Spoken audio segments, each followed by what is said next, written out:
Yo, what is up, Ramblin Raiders listeners? Welcome back to the podcast. Thank y'all for joining us for this very exciting episode 144. March Madness is here. It's upon us. It's the best time of the year, if you ask me. I got my boy, my island boy, Nick Thompson, from Dallas. I shouted him out on the Talking Tech podcast because before he was a Red Raider, he was, Texas A&M Corpus Christi Islanders, right? Yeah, I made a huge mistake. Freshman year, went to A&M Corpus, and I guess I am an island boy. And sometimes I feel like now that I've moved to Dallas, I am an island boy, like away from Ramblin Raiders pod, like host central. That's right, man. But real quick, because we have a very exciting guest on the podcast tonight, someone that resonates with the heart of Red Raider Nation. Y'all will know him well. I want to go ahead and say that, we're powered by Guns Up Nation and a part of the Guns Up Nation podcast network. Check out everything that they do, all the content they put out.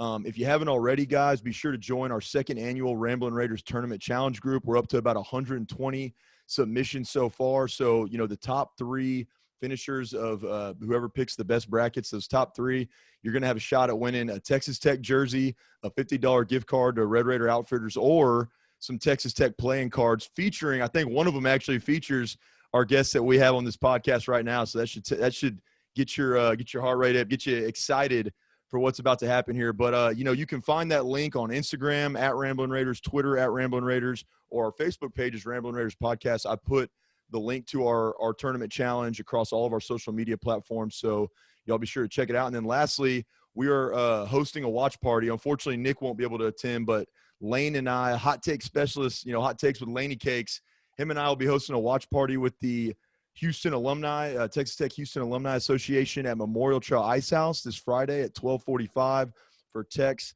first game against Montana State. We're going to try to get some crawfish boiling out there for y'all. It's going to be a good time. Beer is going to be flowing.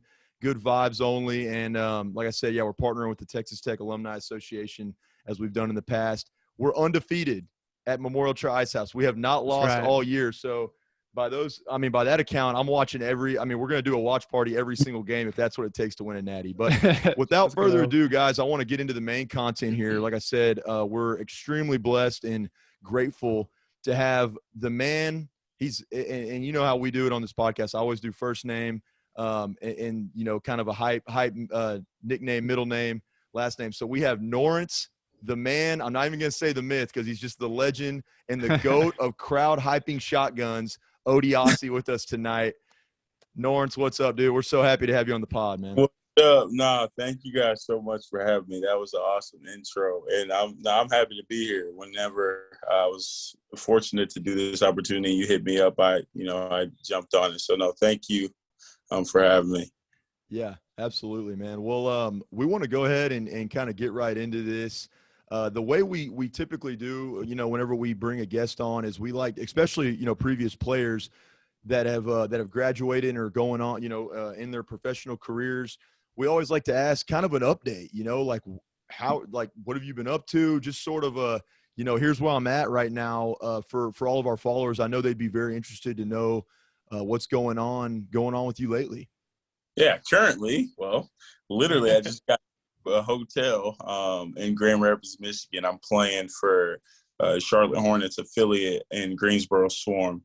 So still playing, and we have a game out here tomorrow. I also have a corporate job with Amazon and a podcast. So I'm doing a lot. I feel like while you're young, you got to do a lot. So now I have a lot of interest, and God's blessed me with these opportunities. So a man of many talents. I was actually telling Nick pre-pod that it was funny because I thought I've been putting in work lately with the podcast game. I did a podcast with Talking Tech yesterday. We're setting this one up. I've been trying to get our bracketology stuff figured out. All of our, Nick's working on our graphics. But dude, I feel like you've been on the grind more than us, man. You're always willing to hop on. We saw you were on Hub City Homers. This is a good chance. We want you to plug the Mind Bully podcast. Now you're coming with us. Like, I thought I was working hard, dude. You got me beat on the podcast stuff. I'll take all the pointers from everyone, especially you guys been doing it for years. So I'll take all the pointers. But I have a podcast, the Mind Bully podcast, that I'm kind of pumping, and because I think it's honestly and truly, like, it's so beneficial to a lot of people, and the feedback that I've gotten from it has been validated in that. So I just want to push it out and see if it can touch and people like it is for me. So no, it's been great. It's been great. I started the podcast not trying to plug it too much, but I it's really about overcoming that negative voice in your head when it's you and just you in your house. After this March Madness, all this will pass. In April, when it's just you and your job and your family and you're going through real life, like that other voice, that battle, my job, our job with the platform of Mind Beliefs, to have the real you shine in those moments. So that is Mind Belief Podcast in a nutshell, and I'm grateful to have a platform like that. So. Love it, dude. And on that note, on the podcast note, I was listening to your last episode, and you got me kind of scared, bro, because you went to a barber. You said he didn't do the best of jobs, and me just moving to Dallas from Houston, I don't have a barber right now. I had my guy back in Houston, and now I'm going on like it's been a month and maybe a few weeks since my last haircut. I'm scared to go to somebody new, man. You really scared me on that last one. You know, like, I don't know what your demographics is like listening, but if there's ladies listening to the pod right now, they don't really understand how detrimental a bad haircut can do for us. Like, it's a marriage between us and our barber. So you to have a bad haircut, you need a good barber quickly. And hopefully it's not through like trial and error. You got some friends that, know some good people. So yeah. Dude, I went to sports clips for years, and I was like, you know what? I need the same guy every time. And I found him. And now that I'm in Dallas, man, it is trial and error. I'm gonna have to sacrifice a few haircuts first. I'm so glad y'all brought that up, because I like my now wife thinks that I'm crazy for it, but I legitimately drive 45 minutes to go get my hair cut by this wonderful young lady named Jeanette, because dude, she does it right every time. And like y'all know, like I've had haircuts where immediate trust issues follow. Like, it's bad. Like other people will be like, oh, it doesn't look that bad. You don't know, like you don't actually know that. Like, you're like, so. I know, like I'm looking at myself in the mirror, and dude, I've been same way in Austin. Whenever I was living there, I used to follow the same hairstylist around she was like on the south side for a while, then she went up north, then she went to the east side. I got her card every time, because like once you find the right one, man, it makes all the difference in the world. Like you can't stray from that. So I'm praying for you. I'm worried for you, Nick, because it's a tough time whenever you're not certain about it. That's right. Sorry to get us off track, though. I had to say that. I love it, man. But no, for real, if y'all as far as podcasts go, Nick and I both really have enjoyed the Mind Bully podcast. We've been bad about it lately, but when we started Ramblin Raiders, we had a segment, and we actually just started doing individual episodes called the Matador Motivationals.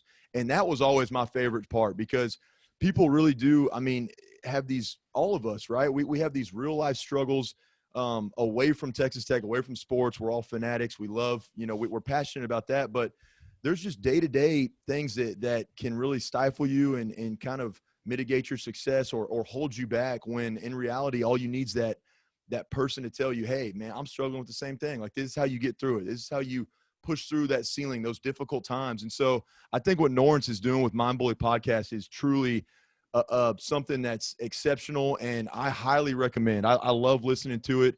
It makes a big difference. And I know we're all, faith-driven. We're all God is our rock and our center in our lives. And it's that community, man, that faith-based, just that prayer, that spiritual community that helps you kind of figure out, hey, this is something we all deal with, right? Like, how can we help each other out? Man, thank you so much. Those are such kind words. I really appreciate it. And no, like you said, I feel like whenever this life is hard as it is, and sometimes when we're in those moments, it's like we're isolated, or we feel isolated. Whenever it feels good and you feel refreshed when like you're not the only one going through this. You have a community of people just waiting to push you and propel you up. So now, thank you for that. And yeah, that's what the platform is for.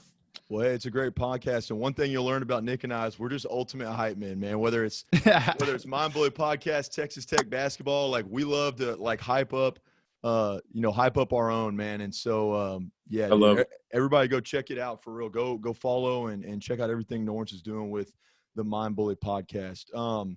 He's catching up to us too on reviews on Apple Pod. Hell yeah, He's dude. catching up. He as he should, man. I mean, that's, like I said, that's powerful stuff, and it resonates with a lot of people. So we're Love.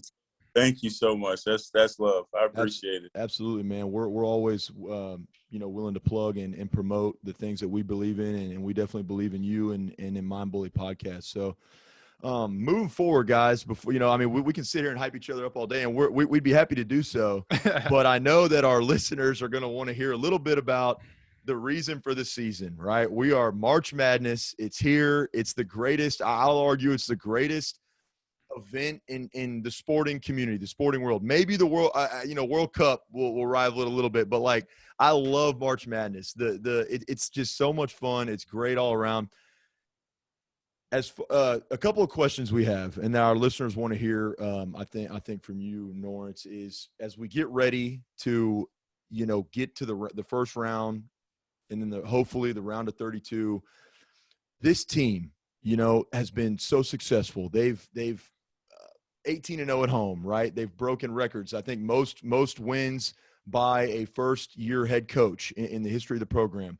At the USA, never gone undefeated at home. It's these things. We've seen so much success. Knocked off Kansas once, knocked off Baylor twice, both 1 seeds. Huge wins this year. Lot to be happy about. And everyone's got some nostalgia with it being out in the West now. They're getting flashbacks to 19. They're really excited about everything going on. I want to start off with the man with the plan, the guy who I think we all owe just mad praise to. We're all so happy for that. He's our head coach, that he stuck, he didn't get on that plane, and that he stuck it out in Lubbock, Texas. Norense, tell us a little bit about your relationship with Coach Adams, the kind of coach that he is. And then I'll let you start with that. And then I have one more follow-up with Coach Adams, but just give us a little insight to who he is as a person, who he is as a coach. Man, just as I was thinking about this the other day, one word, but there's not one word, because when I came into Tech, I was with a different coaching staff, and he was like one of the support staff. He didn't have an actual title. And he was like, honestly, the main development coach, always pushing me, always pulling me to the side, helping me with my game. But then my parents, my mom, still to this day, she's like, how's Coach Adams? He'd be the only one, not the only one, but mainly texting my mom, calling my mom. My mom, I talked to my mom. She's like, I talked to Coach Adams. I'm just like, how? Like, what? I didn't know. So it just shows you the person he is. A lot of the times you see these coaches, they're yelling these things on TV, and they're like, do they actually care about the kids? He actually cares about the kid. Whenever he wasn't the man, he was connected with, parents, family, the player, really helping develop the player and then his family. It just was a no-brainer for me whenever the job came and there was different candidates. Because he cares about the players, and then the coaching side, he was, again, it's well documented, but he's literally the reason why we turned our on the court around, because of his defensive mindset. He's like a wizard. He's a mastermind when it comes to that. He has so many ideas, and for him to implement his style, his non-negotiable, he's stubborn in his ways that, nope, this is what we're doing. We're doing this side defense. And look, all the teams run it now. They try to replicate it in the Big 12. He started that, and it started from his brain, the mastermind that he is, and the different things that he does. So he's a player's coach. He's a family guy. He's a man of faith. He's competitive. He's got a grit to him that nobody really knows unless you in the weeds. He's so competitive. And I'm glad. I'm honestly, it's a steal that we have him. And it's just a perfect marriage with who he is and who Texas Tech and the longevity of our program is going. So, yeah, I think you just said it perfectly. I was going to say he's exactly what Red Raider Nation, with the Texas Tech community, needs, because he's a West Texas, like you said. He's a man of faith, of value, and he values the same things that we do. He values those relationships with players, with their families, with the community at large, because he gets that background. He truly lives it. He understands it. That West Texas tough, that that chip on your shoulder, like we get looked down upon by other universities in the state. And so I could not think of a more perfect union. Except Exactly. for Honey down there, Catherine, we're better. We're got a great union going on too. But other than that, he's the perfect union for Texas Tech fans and for Red Raider Nation. So I agree there. And then the last question, and then I want Nick to get into some preparation stuff. But what is a typical, practice? And I know it was different, right? Because when you were there, Beard was running the show, but I know you're well connected and you're still very close to the team, very close to the coaching staff, and dialed in. If you can kind of help explain this for our listeners, for us, what do you think a typical practice or week of preparation really looks like for a Coach Adams coach team? Okay, so week of preparation. So especially for this week, as soon as, let's say, what is today, Monday? Literally as soon as Sunday, as soon as they got the team, they were in Fort Golf. They would pull them to the side, pull them into a room and say, hey, this is who we got. This is the game plan. By the time they went to bed, they had personnel. They had either their offense, their defense, just the broad base of everything that Montana State is. So that's before they even went to bed. This morning, they had player meetings, like the bigs, the guards. If you didn't have class, if you did after class, like you'd meet, like these are the players you're going to be guarding. These are the matchup. This is how we exploit it. That's in a player meeting. Then you have your team practice and you look at, hey, these are the keys. This is how we can attack them on offense. This is what we do on defense. Who's the shooters? Who's the cloggers is what you say they can't shoot. Like who can we play off? who do we not just run out, close out crazy? Like those Nick's are the guys. clogger. That's Nick. I like defense, man. I like defense. But those guys are like day one. You already have that in the weeds, and then after practice, you go again. You watch your film of your practice, how you were guarding your scout team guys. You watch their practice, and then you kind of go from there. That's day one. Day two is kind of fine tunes from there. Like what plays work against a defense like this, a team like this, and how can we put our hand in our footprint on them in a way that's beneficial to the team's win. So that's literally day two. As you go along to the game's Friday, you kind of get lighter and it gets a lot of shooting and play run and you get more fine-tuned. But these first few days are intense because you're getting them down. You're getting a lot of information. Guys are really locked in at this time. So it's tough because it's so much. And I can tell you from the practice side, it always starts with personnel. Like I said, green light shooters, you actually have like jerseys. He brings out these green pennies, and everybody knows the best shooters on the team. They're going to wear these green pennies during walkthroughs, pre-practice, during practice, after practice.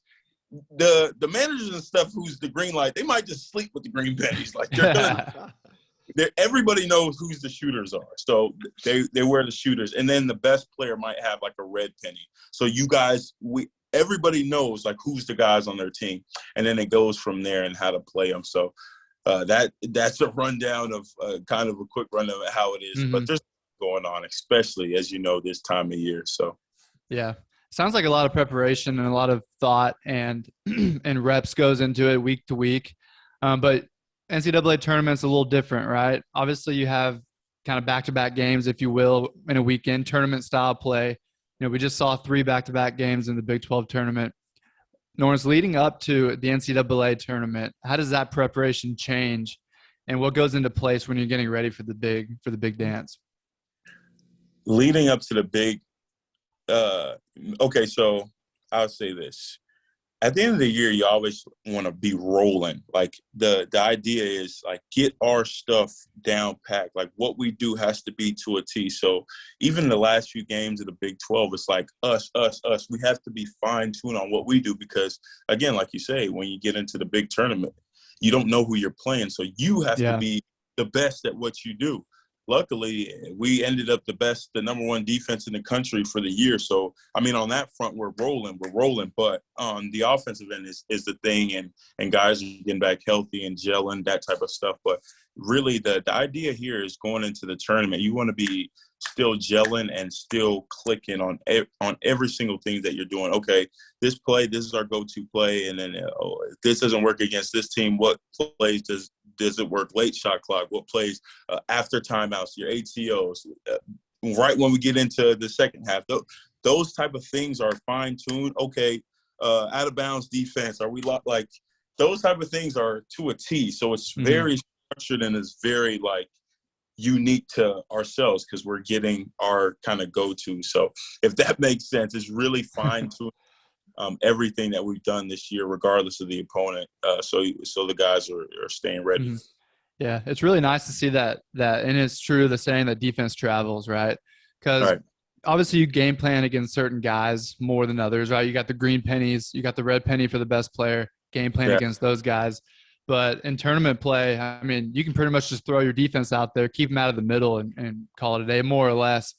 It helps, right? Because you see against Iowa State in the Big 12 tournament blowout, they couldn't score the rock at all.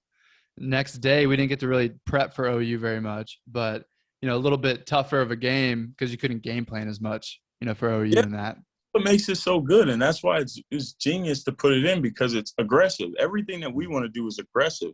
So regardless of team, if our culture is aggressive, if our game plan is aggressive, if we have the personnel to be aggressive, it's like a matchup nightmare.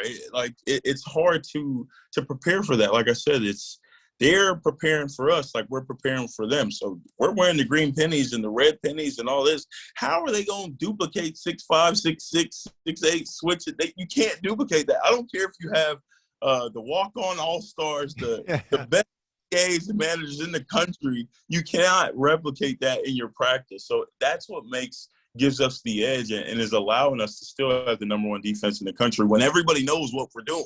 So it's hard. And it's hard for teams to pull that off. So, man, I would think, trying to simulate switching, the defense that can switch from, the height of 6'5", they got guys 6'5" to, Bacho, what's he at? 7 foot? 6'10", 6'11", I think. You're saying that's not easy to game plan against? I would think that's pretty straightforward, right? You can switch at every position from that with that size and that length. Not at all. Dude. You can't see that. You don't see that. So no, that's a great point you bring up, and especially in these first round matchups, you look at Montana State. You obviously, not to quote, and so you always respect your opponents, right? Yeah. And we, I know I got to be careful. Because Nick and I think we're at a point. That though. Yeah, I think we're at a point where we've kind of moved. Now that we've swept them at UT this year, we want to focus on us, right? We've moved on past that. Like we had our fun. I think we got the last laugh there, and it's all good and dandy. But seriously, you respect your opponents. But I look at a team like Montana State, Big Sky. But to your point right there, you cannot simulate that. Hell, Alabama, or Notre Dame or Rutgers, whoever gets out of there. In their respective conferences, Texas Tech's defense is what Kim Palm had us at like number 2, number 1. I mean, right? Like it's that trying to game plan and prepare or simulate when you have our shortest guy out there 6'5", something like that, through potentially 6'9", 6'10", 7 foot. There's no way to replicate that, man. You just can't do it. It's like fans forget that we played in the toughest tournament, the toughest conference in the country, and you play a round robin schedule. And some of these teams, you played 3 in the Big 12 tournament, so it looks different. So if you're not, they're not the team that we played. Bro, we play in these teams like 3 times. It's so hard everybody knows what you're going to do. They've played you. It's different things. So when a team in this tournament is going to see a fresh Texas Tech that they've never seen but on film, good luck. Good luck. As my dad, he was a high school basketball coach for about 15 years. His one thing is he said it's hard to beat a team 3 times, man, because they understand what you're running, what you're game planning, what you're trying to do, Yeah, like if you guys are playing and he has no right, you just don't right hand. So find other ways to score. Like beat me with your left. So it's tough. It's like you can look at the analytics, but eventually it breaks down to just like some pretty straightforward stuff, right? Like simple stuff. Good deal, man. Well, hey, we want to move, kind of transition in another question we had, just because we know our followers are going to be interested in hearing your personal experience, right? We want to talk about you were a part of the greatest run in Texas Tech basketball program history. Really, two of the greatest runs, Elite Eight and to the national championship. So Keenan, Zach, and Justin will be proud that you just mentioned that. Yes. Proud. People forget, because y'all had so much success in the year you went to the Natty, that like we had never been to the Elite Eight before. Exactly. And it was a great year. People forget that. Yeah. People forget that the year before that, we were all just mind blown that we even made it to the Elite Eight. I mean, I've been a Tech fan my whole life, and I'm about to turn 30 now. So I mean, I'll age myself. That'll put I had some dark years there, and then I had some great years with Bobby Knight watching as a kid. But like a Sweet 16 was almost just like, that's an amazing year for us. So that Elite Eight run was special, man. I actually saw Keenan whenever Nick and I were in Minneapolis for the Final Four, and I went up to him and I just said, man, like, don't let it ever be lost on you that like you built this, dude. Like without you, there is no run that we're going through right now. Yeah. I doubt he remembers it, but like, I hope he, he probably does, because Keenan's my best friend. So we talk about, the different years, and he's so like, he's happy. He was happy for us, but you do see that like people forget, like these guys like me, Keenan, Justin, Zach, like we helped build like what we are today. And it's a credit to those guys for staying and for us for like building the culture and taking it and adding everybody like kind of added on to it. But no, it all started from there. So yeah, we got love for Keenan, dude. He just won our we did a fan poll like bracket leading up to March Madness, and he won the most clutch Tech player of all time. Exactly. And I saw that bracket, right? Yeah. And Matt Mooney and I are friends. But I'm like, how is he even close? Like, he does not know who Keenan Evans is. I'm like, it's recency bias. Exactly. I'm like, am I old? Because I don't think this is even close. I'm like, huh? Wait. Like, so no, dude. I'm so glad you just brought that up, because recency bias was playing a huge role in that. I mean, I think Mooney had to beat Andre Emmett to get there. And I'm like, did y'all not watch this man like play back? I mean, he was one of the, like, maybe in the discussion for best of all time at Tech. And then I had my final was I had Keenan and Jarius Jackson, because I'll never forget, man, some of those games as a kid. I was at the A&M game in College Station when he iced it, dude. Like, they had AC Law. I mean, their fans were really dialed in back then. Yeah. That guy, I've never seen a player just be able to pull up with more confidence than JJ until Keenan Evans came along, and I saw him do it a couple times, and I'm like, there's just those players that they're icy, man. Like they just don't worry about stuff like that. Exactly, and respect to J-Jack as well. Like, I personally, I think it's Keenan, and the way that he used to shoot like 10 times and get like 20. I'm like, huh? People, you guys don't know, please rewind and watch the big games. And that year, Keenan was the man, bro. We would look at him, like, I would be his roommate. I would look at him like, what the hell was that? Like, it was just crazy when he – so, no. He was – I mean, dude, he could straight up, like, you just knew when you needed a bucket, he was going to get one. And that's a rarity. I mean, it's hard to find that in college basketball where you give him the ball and you're like 85 to 90% sure he's going to find a way to score it if you need it. Yeah. So Keenan was special, man. No, he'll go down. I had him winning I got to say, man, I picked the champion, man. He it's so much fun to watch. But okay, so sorry, we're getting off topic here. For you, Norense, for you as a player, what was your most memorable aspect of playing in the NCAA tournament? And it could be the Elite Eight run. It could have been y'all's sophomore year when y'all went that was the first time we had been to the tournament, the 8-9 matchup against Butler. And who knows how many years the national championship run. What to you just kind of encompasses the whole experience, like it made it so much special or so special, I should say. And what was like the kind of significant thing that stuck out in your mind as like, I'm playing in the NCAA tournament and this is just unbelievable?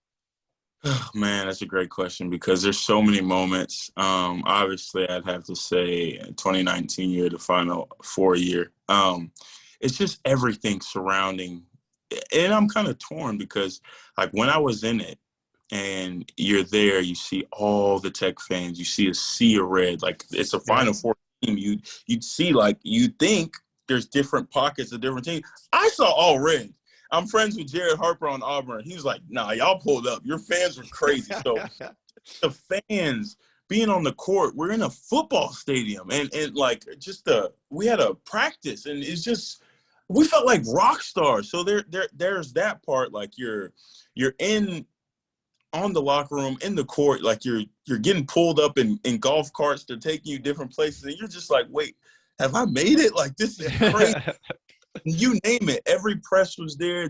Their interviews after everything. Andrew Squirrels, he's my best friend as well. And he's just like, no, I knew it was a different stage when me as a walk-on, I was getting a bunch of interviews. He's like, I knew it was a different stage. So there's that part of it, but there's me, and I'm just like so locked in. I was almost like, it wasn't nervous energy, but it was like, I want to win. I want to win. I want to win. I want to win. So I was so locked in that I couldn't really enjoy it. I didn't smell the roses, quote unquote. I didn't like sit in.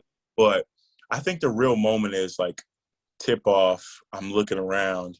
You can feel the energy. There's so many people screaming your name. I'm in the captain's circle. It's me, Ty Jerome, and I think Kyle Guy. And I'm just like, after we shake hands, we do the thing. I'm looking around. I'm like, wow, we're here. Like, this is the moment. Like, this is the last Monday night. This is for all the marbles. This is the game. And then you kind of get pumped up like, hell yeah, we're ready for this. But I think that moment, just looking around like, wow. I look and just you see the Keenan Evans, you see the Patrick Mahomes, like you see the old Tech, and then you see the new Tech, and then you see the alumni. It's just, I was like, wow, this is the moment. I think that moment encompasses like how I felt. It's just like real that we're there and we did it. So, yeah, I think that moment.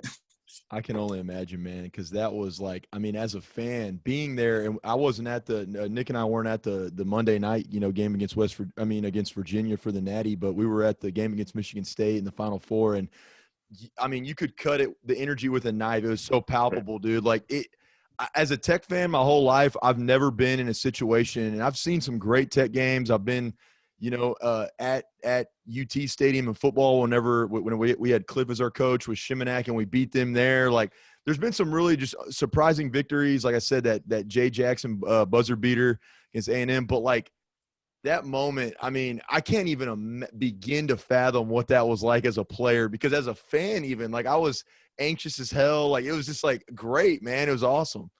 But it's crazy because during the game, everybody always asked me this question about I had 2 free throws to put us up 3. Everybody's like, and I still get videos like after that, a bunch of videos, like everybody like, yeah, we won. Like, everybody send me the videos. They were like, did you think of that in the moment? Did you know? In my head, it was like ice. I didn't feel that in that moment. I'm just like, make these free throws. I didn't know, like, whoa, these are potentially the biggest free throws in Texas Tech history, right here. And so everybody told me after the fact, I'm like, oh, it was. I didn't. So that's how, I don't know, we're that locked in. We couldn't see the outside in that moment. No, so. Yeah. Well, you still have one of the great, I think it was one of the greatest lines after y'all beat Michigan State. And, they show like Lubbock was burning, right? The scooters, the cars, like Broadway was just turned up and like, upside down, man. And you were like, hey, y'all, like, we're excited too, but like, damn, hold on. We still got one more game left. Like, we're trying to win the whole thing, Yeah. That was, yeah.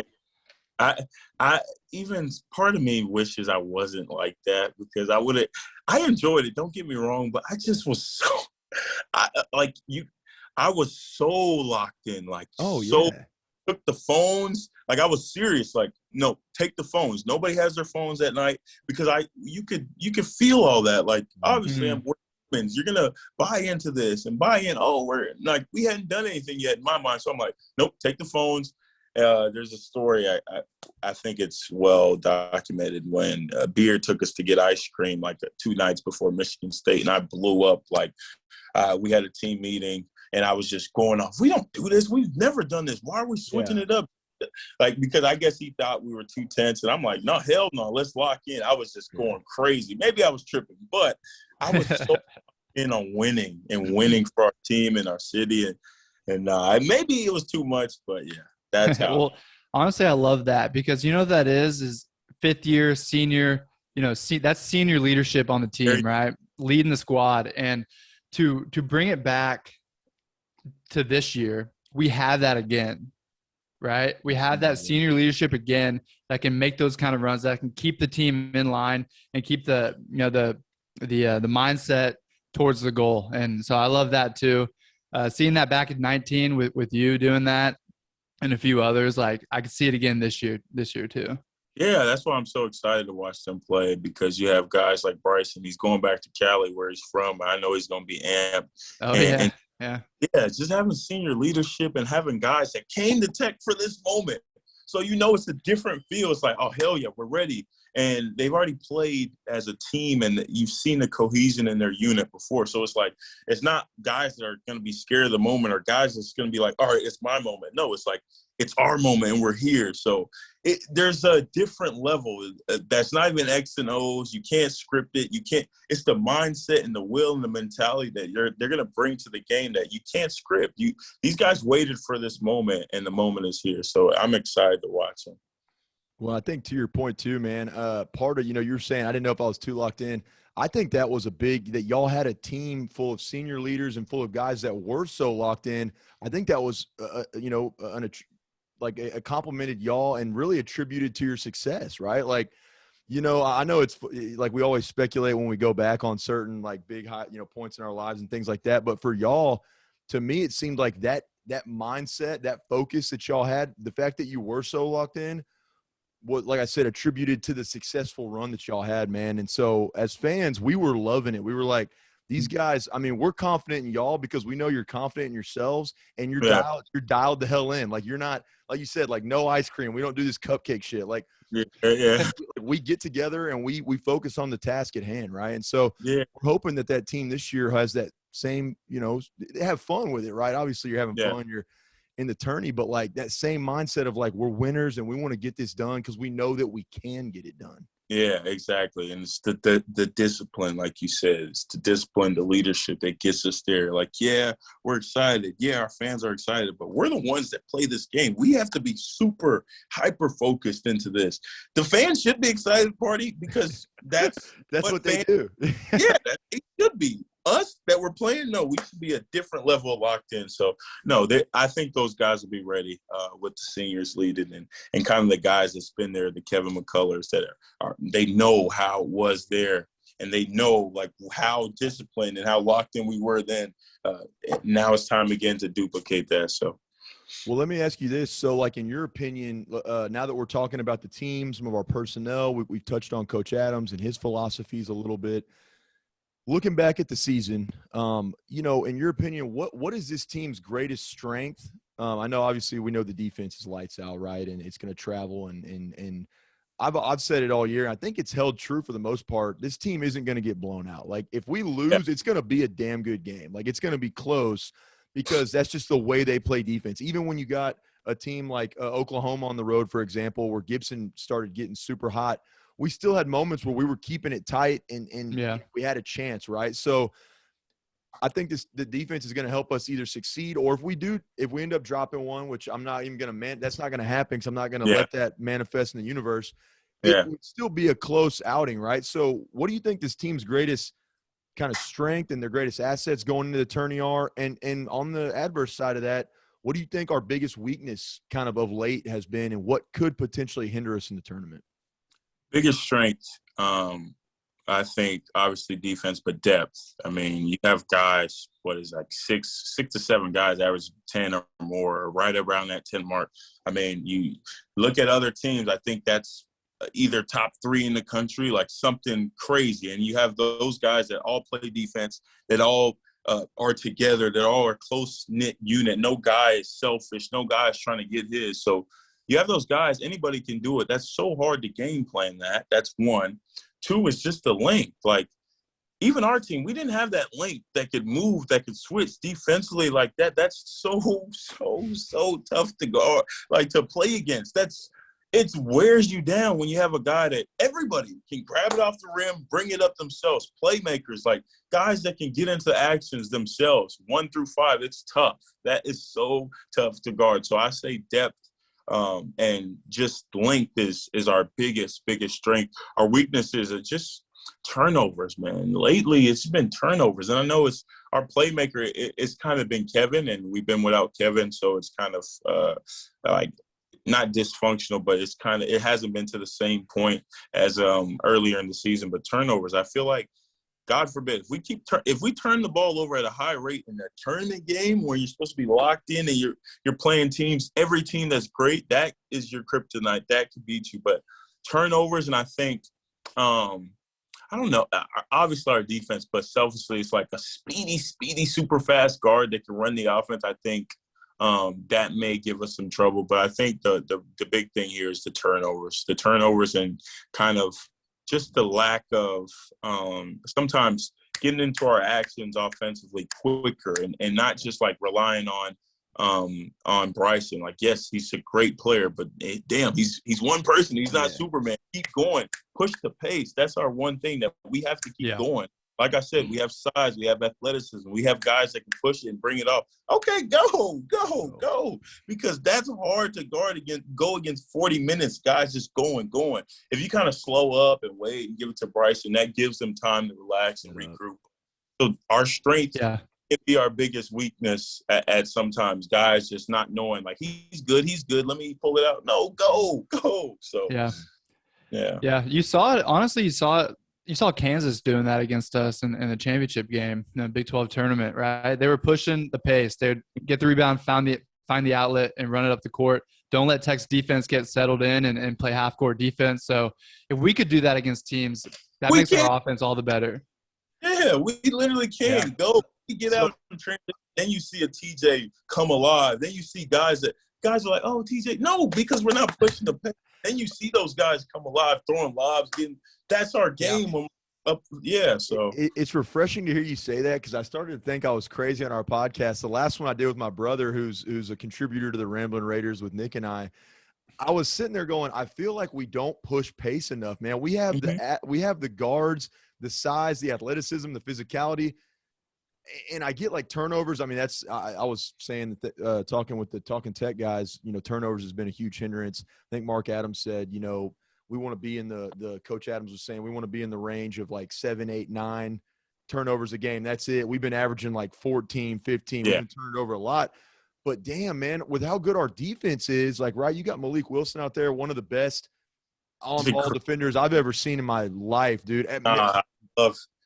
Dude. Watching him, I told Nick, I think I tweeted that out even from our account. Like, coaches should just take reels of Malik Wilson on defense and just show it to their team. And some of that's like just God-given, man. Like he's so damn good. Like it's tough to replicate. But yeah, we have the guys, the guards and the guys on defense to get these steals, to push pace, to get it going.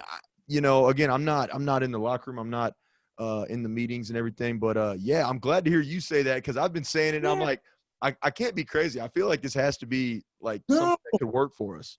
Yeah, push pace. Let our defense create that offense. Go. Because sometimes we get stagnant in like whenever we set it up and we, like you said, we're so talented. Like we pass it around, we get timid, we get guys in tough situations. Like, why not like let it come naturally, but like get the flow going in your favor. When guys were hurt, and that's when they were just going, because it's like, all right, who else is going to do it? Let me do it. It's my turn. That's how we were hooping, because it was just like, all right, let's go. All right, do it. Go. Yeah. You brought a coach in too this offseason, Barrett Peary, and he's big on pace, right? He's big on pace. Let him like get his offense in there a little bit, But I'd like to see pace pushed as well, for sure. No, exactly. We're on one accord with that. I'm like, these guys get like, go. I've seen it. We've all seen it. Go. So. Okay, come Friday and Sunday. They're just going to be running them out of the gym, man. Like they're going to – I know each player is going to listen to this pod and be like, damn, they're not wrong. Like let's just get out and run, And they know, right? They know. I know Coach has been – he already said it. He's been screaming it. I think after a Big 12 tournament, he played back-to-back. It's tough to go because the season wears on you. But a fresh – new week, we in the tournament. Like, I know playing to my situation, guys are happy. Like, we locked in. Like, that's how we're gonna play. It's a different season, and it's tough. So Yeah. I like it, Our man. defense already wears down people enough, the other team enough, that if we're pushing the rock, it's going to wear them down even that quicker, right? And get That's them in foul tough. trouble. Yeah, exactly. So many athletes coming at you full speed like that. It's Yeah. tough. It's tough, man. I mean, Tough. and I like it too that we're so, I feel like efficient, I should say, in our, we score a lot in the paint, right? Like our field goal percentage, that's when we're at our best, is when we have TJ Shannon, McCullough, Warren, obviously Bryson can get it any way he wants, if he's one-on-one, and even sometimes when they're trying to double him. But O'Banner, when we can get down low and bang with guys and force them, I would like to see that, force teams to challenge us at the rim, and when you're not in KC and it gets a little dicey there at the end, like you're on a neutral court, you're hoping you get the calls, the disparity to be a little bit more more fair and equitable. Yeah, you got to be aggressive, not settle. When you play Kansas, you have to score. So I guess guys, and it's a back-to-back guys just take shots and not want to go down there. But yeah, like you said, get to the free throw line. I think that's a thing that he'll preach, like attack the rim, especially against the Montana State. Attack. These guys have never seen bodies like you guys flying around aggressive. Don't settle for outside. Yeah, like you got to get in there and show them what's up, man.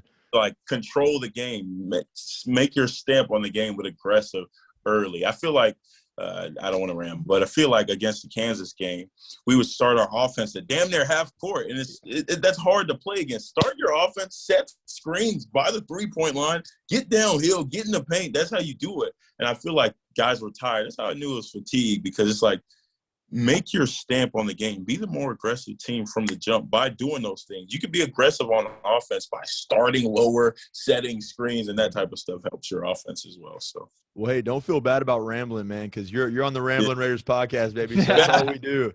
All we do is ramble on. But before we get to our kind of lightning round that we like to do with all of our guests, the last question I had, and you really just touched on it. I mean, I think you already hit on some points here. How do you feel about Texas Tech's first weekend matchup?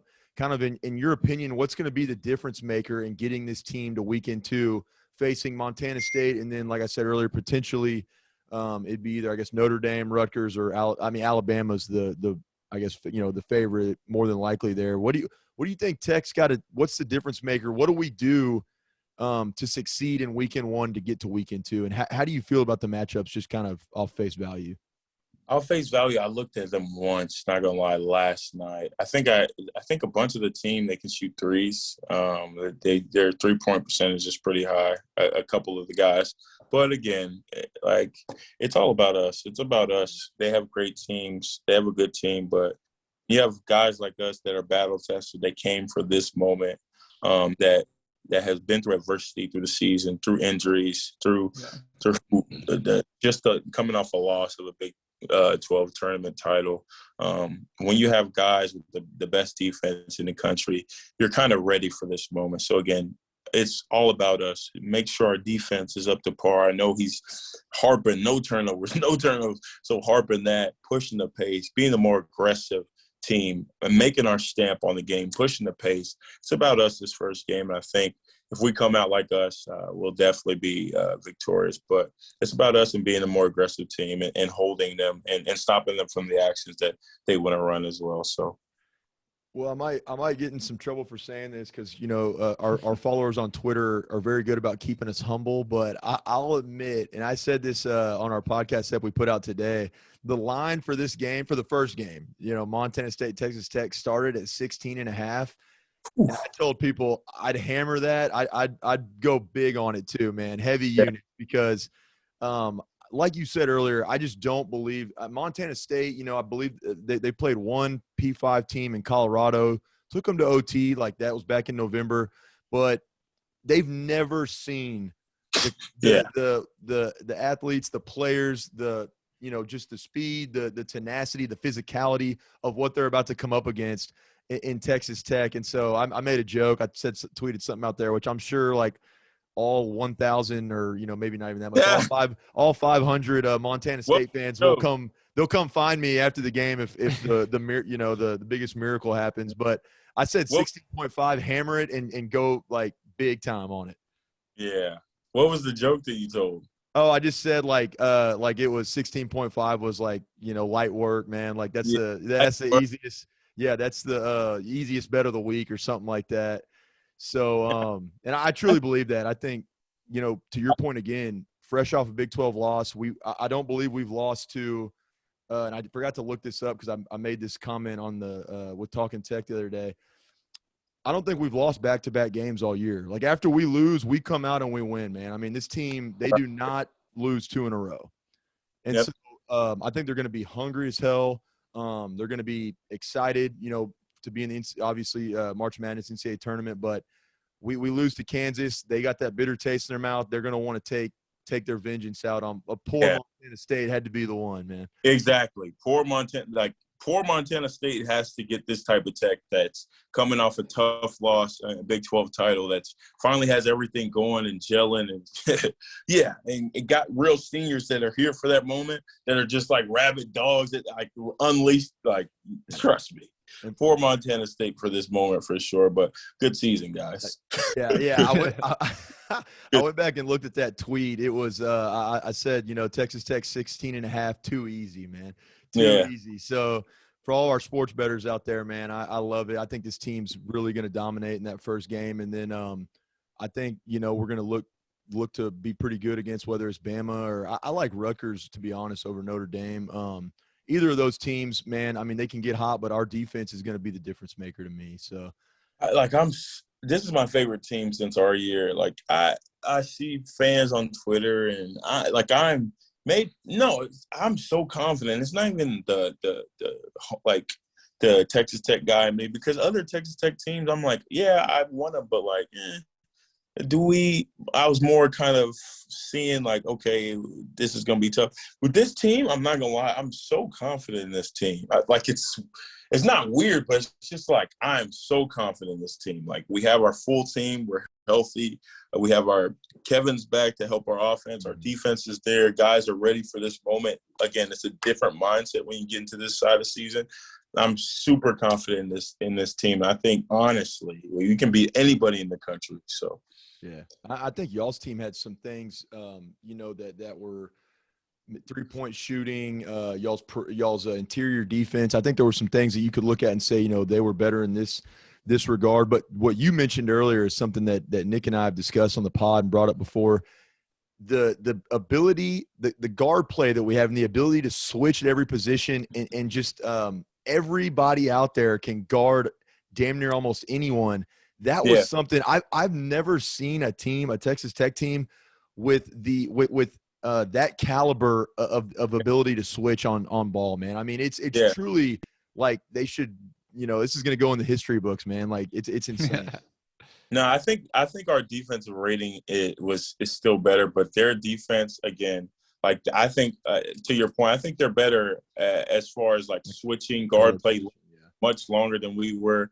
That makes it tough on opponents, contesting their shots, that type of thing. They're much longer, and I'm like, damn, like watch. I'm like, whoa, like it's like whoa. It's like, no, they're definitely longer, and it's tough. It's tough, right? And you have Coach Adams at the helm. They probably do kind of some different things as well. So, they're a lot to handle, man. So there's nothing funnier than watching Santos Silva come out on a guard and the guard try to get around him and just have to pass the ball off because he can't.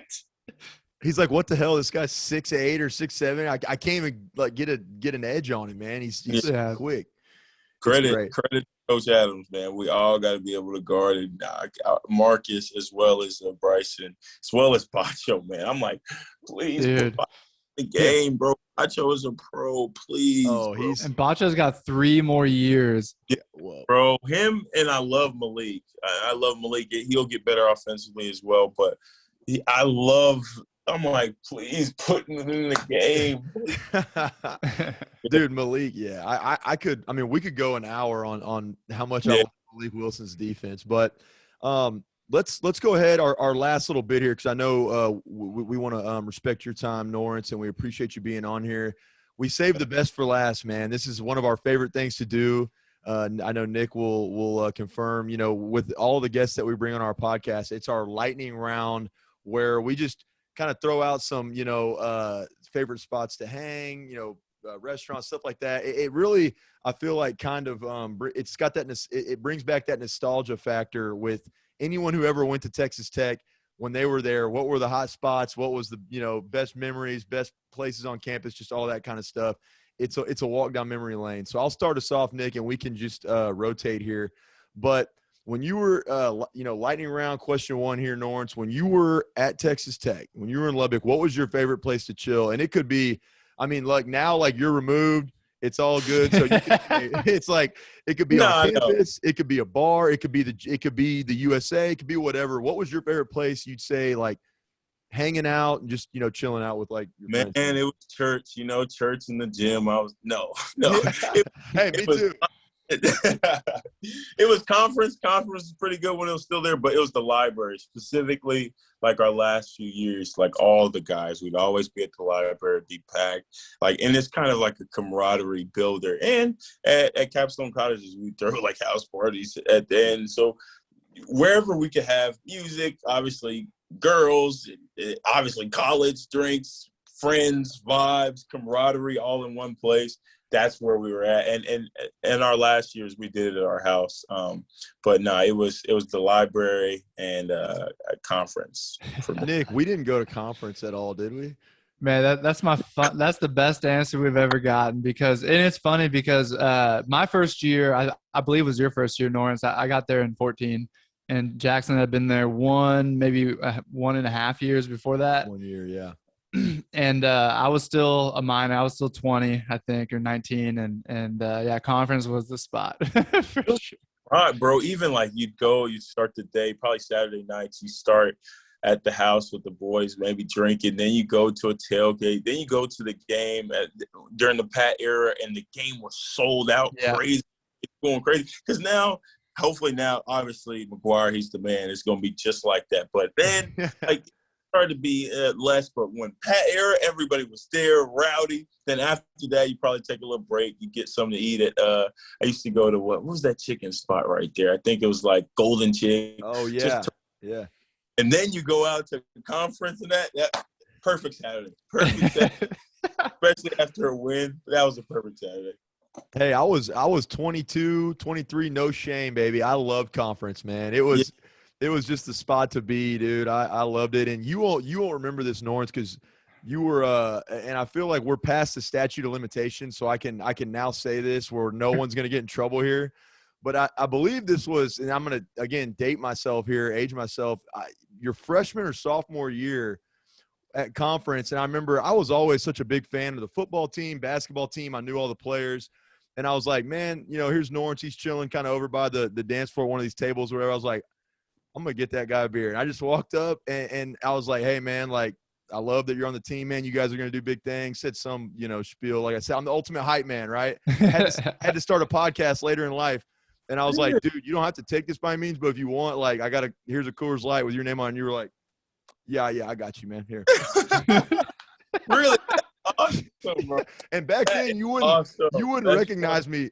You wouldn't recognize back then because I had a flow working, man, some lettuce. So I had a longer hair, but that was, man, just full circle. That's awesome. Many good memories at comp. Man, I had to throw that in there because I'm pretty sure I've told that story on the podcast before. But that's awesome. Obviously, had to wait till the statute of limitations was far past. Conference, great answer, love it, man. Nick, second one.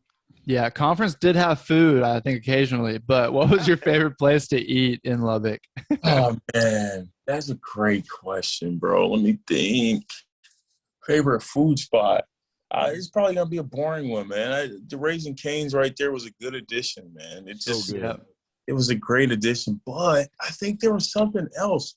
Probably a lame answer.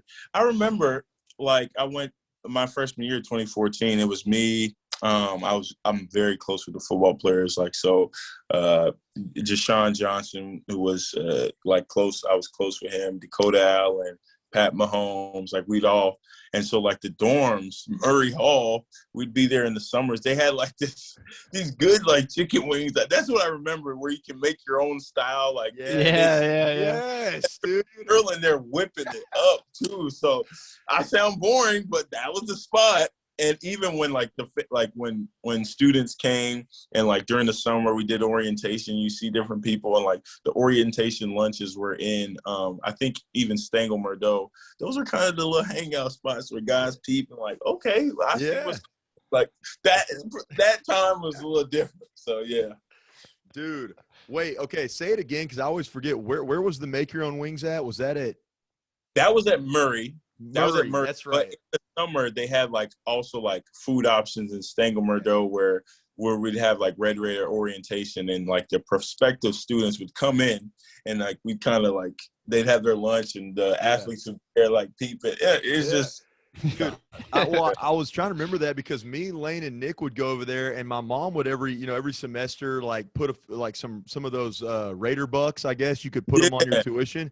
And she's like, why? She's like, all your Raider bucks go to Boar's Head at the Sub and Murray's Chicken Wings. I was like, dude, you can make your own wings. Like, it's crazy. Boar's Head was like the Lululemon. Like everybody was. Boar's Head was like the trendy spot. Like everybody loved that spot. Oh, dude. Man. But those wings, in fact, I'm so glad you brought that back up because I forgot about the make your own wings, dude. Those were the bomb, man. I love them. They were fire, bro. They were so good. Nick, we're still 0 for on so Nick and I getting some college jobs. We worked at that Torchy's Tacos right by that Canes on University, and like I'm still waiting to this day for one person to say Torchy's Tacos, man. It's just like I don't know why. It's just too expensive. Yeah, we never really hung out there, to be honest. We never. So yeah, dude, y'all should have came through, man. I would have had some free queso on tap for you. Yeah, that was fire. But it just wasn't the hangout spot for us. No, I get it, man. I think we liked it because it was literally like right across the street from where I live, so it was super easy to get to. But yeah, no, that's a good answer, man. I'm so happy I remember that make your own wing station now because I abused that. Yeah, it was good. Next rapid fire and lightning round question here, Norense. What was, and I'll kind of expand on this too. What was your favorite aspect of Texas Tech University? And I'll sort of double up with that of what's your favorite characteristic or quality of Red Raider Nation, man? So Texas Tech University, Red Raider Nation, what to you stands out the most? Okay, so first about Texas Tech as a school, well, I guess it's a cheat code to put it in together, but just the tradition, man. It's like the tortillas, like the rich, the unsaid, like the culture. I have guys like, wait, why are you still talking about your school? It's like, in my head, I'm like, why aren't you talking about yours? It's just like the unsaid, like the culture. You feel like you're a part. That the Red Raider Nation, everybody feels like they're a part. They're so invested. And God bless whoever set it up like this to start. But it's just different, man. I talked to Davide Moretti. He's in Italy. And we talked to different guys that have been so many different places. Jared Culver, guys that's been at so many different places in their life. And they're like, no, Texas Tech, Lubbock, that place, that city, that team, that school, those fans, it's different from anything else. And that's why you rep it so hard, like when you leave, because one, you realize that when you're there. And then two, when you leave, you realize it even more. And then like you're kind of solidified in people asking you like, why do you care? You're almost like it pushes you past another level. It's like, why don't you care? It's so hard to explain, bro. It's just like, in the water there, man. It's just the culture and the tradition, everything about it. It's just really like we pull up and we support every team, every player, every person, every student, alumni. We really freaking care. It's like bleed in red, scarlet, and black. So look at Patrick Mahomes, man. Yeah. He still pulls up and like, guys, gonna be, he's in talks of the GOAT for, like his career could lead to him being the best there ever best there ever was. Like, why not? Like, you can't, it's hard to explain why. This place is different. It's honestly different. It's so different. Like, we don't have bandwagoners. We are all die hard, man. Like, yeah, thank you. It's die hard. That's it. Like honestly, I watched my twin brother, shout out Nick Odiase. He's in med school. And Damn, in you have a Galveston. twin brother? Yeah. That's a fun fact. Yeah. He's not as tall. He's 6'2", but he's a genius. He was in Bucks, a Christian frat. Yeah. But no, when I went home, he was here for the holidays. I went home and I just hear yelling, get him, screaming in the theater room. And I'm like, he's watching the Tech game like this, like pulling up every possession, watching, screaming. And like I'm like, oh my God. I wasn't even doing that, but like that is Tech. That are Tech fans. That's the idea of like, we're crazies, but it's valid. I don't know how to explain it. It's a good crazy, yeah. Well, that's why we go everywhere. Like we go to Austin, we go to Fort Worth, you find these pockets of Red Raiders everywhere, and when you meet one, you're like, dude, we have something in common that like nobody else around us, like you, sir, you, ma'am, like we get along, and we all have that same mentality that like we're Red Raiders through and through, baby. And nobody, I swear to God, no one replicates that, dude. Like I'm telling really you, is different. Somebody, I went to Utah, you went to Utah. It's just like whatever. We're on the same go about your day.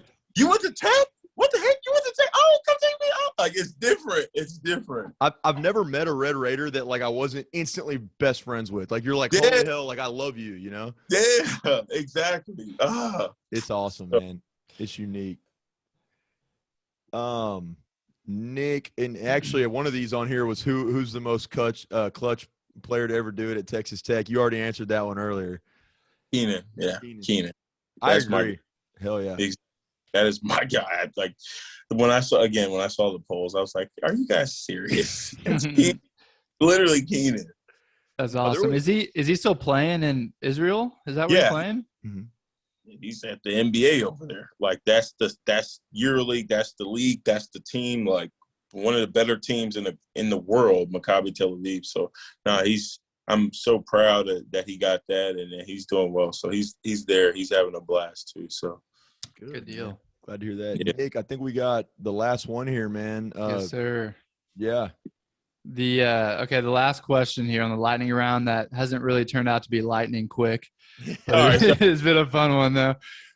What's your favorite memory during your time at Tech? I guess as an undergrad, right, Jackson? Yeah. Well, I mean, whatever you're feeling, man. Just your favorite time. Yeah, your favorite memory. When he shotgunned the beer before the Texas game. You beat me to it. I was going to say that's my favorite Norense Odiase memory. The free throws are a close second, but you shotgunning that beer, like, and with all that stuff around Goodman, like, dude, that was one of the most iconic scenes ever for like Red Raider Nation. He had that in him. I didn't know. That's my first time shotgun a beer. 1, 2.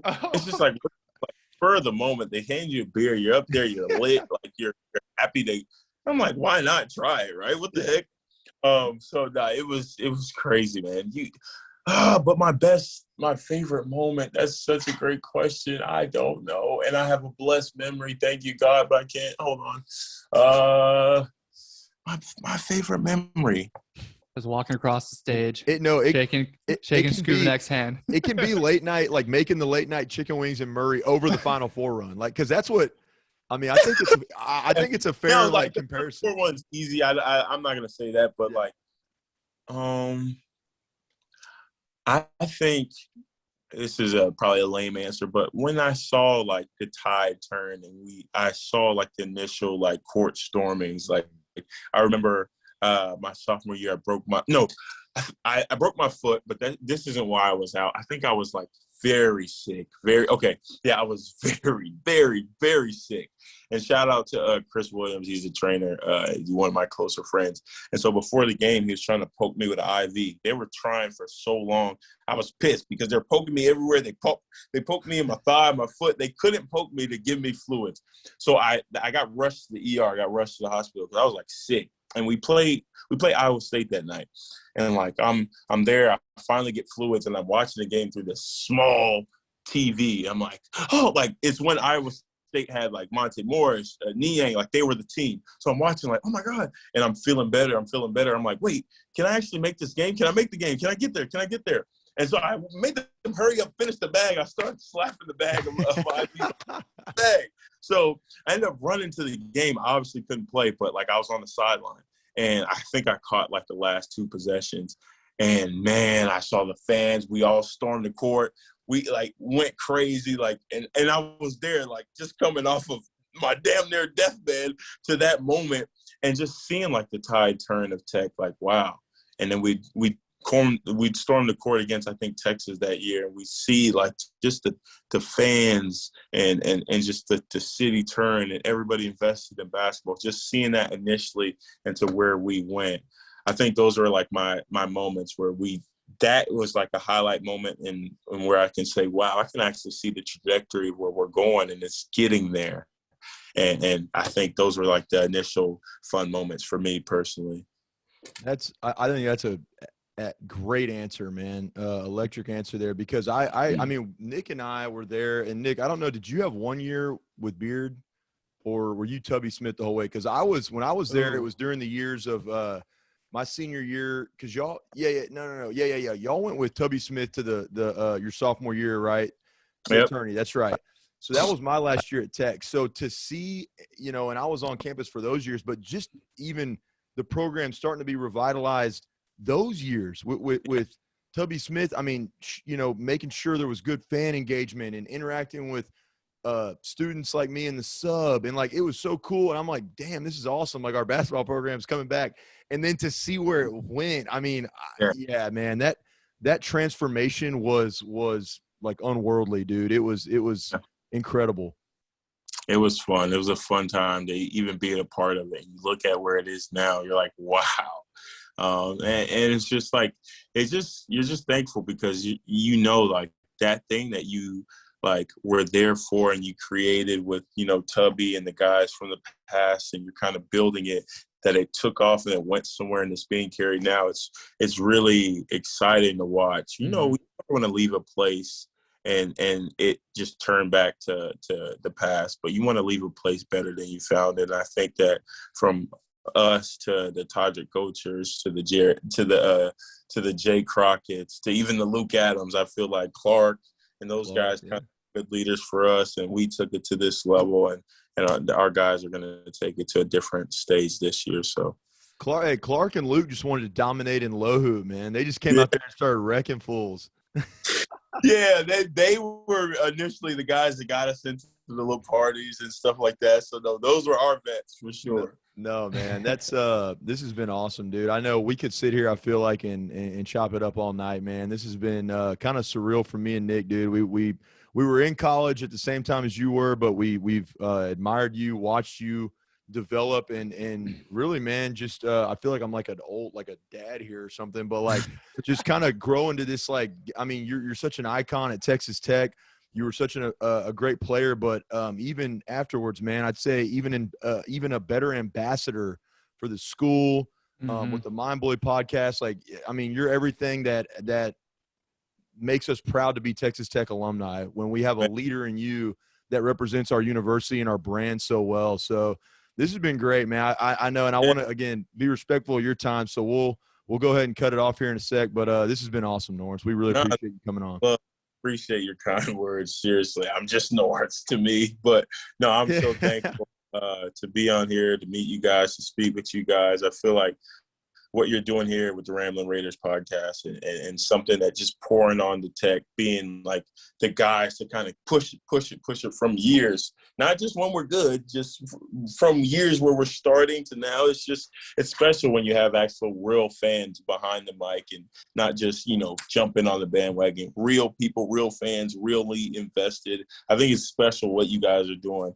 So no, thank you for your place in Texas Tech history as well. So no, I appreciate your words, but I think it's not only guys like the players, but it's the fans, it's the media, it's people that really, really, again, care about Texas Tech that makes it special. So thank you. Hey, man, we appreciate that. That means a lot. And yeah, man, this has been a great ep, baby. We're about to lace it. The guys are going to lace it up here. We're going to, I guess, strap it up at the bars and get our tall boys out and be ready to watch and cheer them on. In closing, I'll say we mentioned it earlier, but y'all remember to get to Memorial Trail Ice House if you're in the Houston area for our watch party. We're really excited, man, to see these guys get after it in round one. They're, Norense's team was the best in the West in 2019. We're hoping that the 2022 team can replicate and share in that success. I think they're more than capable. So with that, guys, remember to rate, review, subscribe on Apple Pod or Spotify or wherever you're listening to Ramblin Raiders content. It goes a long way with helping us engage with our listenership, where we're at, what we can improve on, and letting us know kind of how y'all are feeling about the pod. So rate, review, subscribe, let us know what you think. And with that, guys, Norense, any departing words here, man, as we get ready for March Madness and leave it on a high note? Let's get it. Hey, pull up, support your Red Raiders. Obviously, we're all excited, but I'm just excited for this time, for this team. It's our time. It's our team. And I'm so proud and ready to see these guys play in Friday. So, wreck them. Duh. Let's go. Let's go, Nick. Norense is a Texas Tech legend, but we also got Nick Thompson here, another Texas Tech legend, man. Do you have any words of wisdom for the Tech fans? I do. Mind Bully Podcast. Go give it a subscription. And also, if you want to watch our boy on ESPN Plus, you can do that. Greensboro Swarm playing the Grand Rapids Gold tomorrow. Let's go. 7 o'clock, 6 o'clock Central. What a better precursor to the tourney than watching a former Red Raider go at it against the Gold. Gold. You're cool, man. That's a plug. That's a plug master right there, man. We're just outlets, man. All we want to do is plug. That's right, baby. Well, hey, man, y'all, wreck 'em, ramble on, and let's get ready to whoop that ass, baby. Come Friday, we're gonna have a great run.